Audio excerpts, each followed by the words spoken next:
story, just the quick overview that I've shared, and I believe that your story is the thing to lead with because that's how we connect to one another. Is Mm-hmm. the short version, I grew up the son of a single mother who had what we thought was stage 2 breast cancer growing up. That 15 years in, found out it was actually stage 4 the entire time. There's a lot of detail in between. There was a really nasty divorce that happened, some heavy stuff. But essentially grew up with a really strong-willed mother who basically raised me to be very, very tough and very ambitious. High school was a big deal for me too, because I thought I was going to have this really clear, defined pathway for myself. And being the millennial that I am, we found out in 2004 you couldn't go to school and just retire on your income, and it was such a Huh. different world. And so my high school time was really focused being ambitious, but my mom actually ended up in a medicated coma when I was a senior in high school for about 6 months.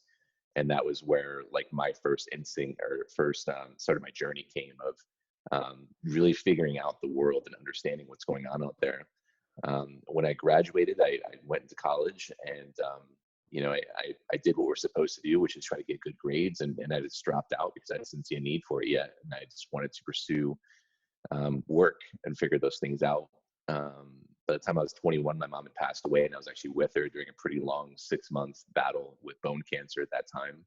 And, I was actually with her when she passed, and that set the table for my next 10 years in my 20s.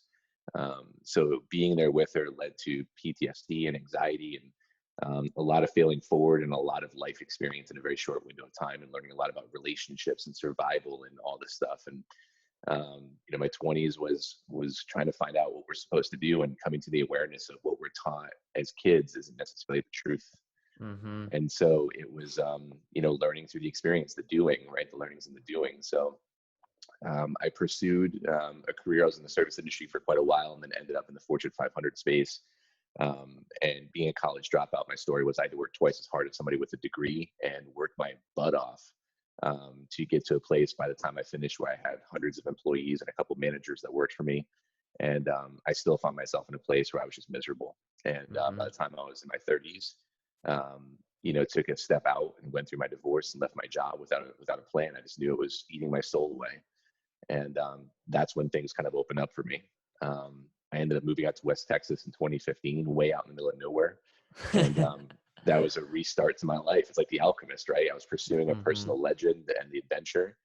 And in the process, doing a lot of deep inner work that I was intuitively led to, my story, understanding why I believed what I believed, and information started coming to me, books and people. And I just became super open, and I dropped the veil of having to know.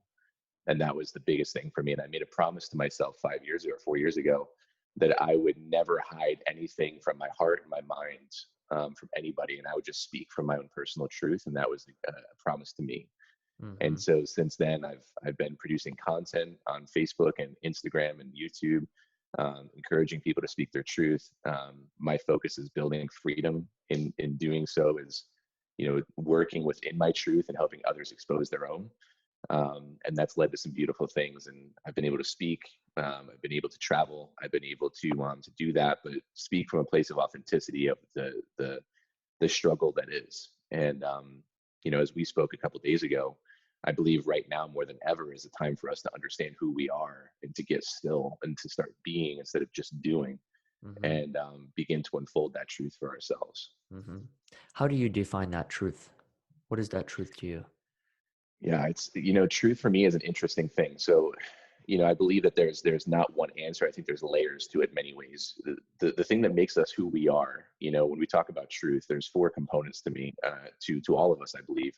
There's our energetic, our spiritual, our conscious, and our physical selves.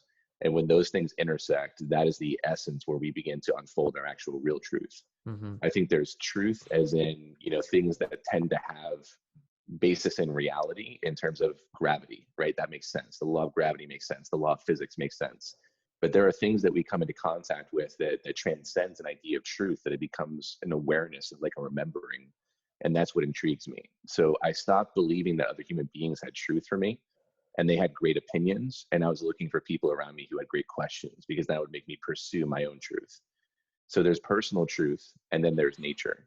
And whenever I feel stuck, I don't look to other people. I definitely go back to nature and, just really soak in what is, and try to focus on that. And I'm also a student.